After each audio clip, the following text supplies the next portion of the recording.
Because thou hast made the Lord, which is my refuge, even the Most High, thy habitation, there shall no evil befall thee, neither shall any plague come nigh thy dwelling. This powerful portion of Psalm 91 speaks of divine protection, not just from harm, but from evil and plague. The key lies in verse 9, making the Lord our habitation, our dwelling place. It's not a temporary shelter, but a continual abiding in Him. When our trust is fully rooted in the Most High, we are kept not by chance, but by covenant. Paul says in Colossians 3:3, "For ye are dead, and your life is hid with Christ in God." Just as the psalmist declares that no evil will befall those who dwell in God, Paul confirms our safety in Christ. This isn't a promise of a life without trouble, but of a life secure in Him through faith.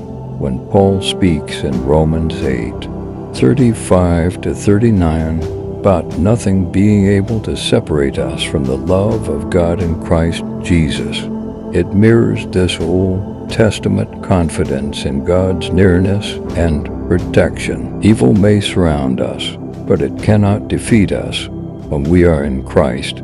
Even more, 2 Corinthians 5:1 assures us that if our earthly house is destroyed, we have a building of God, an house not made with hands, eternal in the heavens. The psalmist spoke of protection over a physical dwelling. Paul reveals the higher truth, and our ultimate dwelling is in heaven, and it's secured by grace through faith. This reveals the truth of the age of grace. It's not merely about outward deliverance, but inward security. Christ has become our refuge, not just a place we run to, but the one in whom we live and move and have our being. Acts 17:28. When fear whispers and chaos swirls, remember that your true dwelling place is not a building or a nation, but the person of Jesus Christ. Let your heart dwell in the grace offered through Christ. We are not promised a world without pain, but we are promised a God who will never leave us.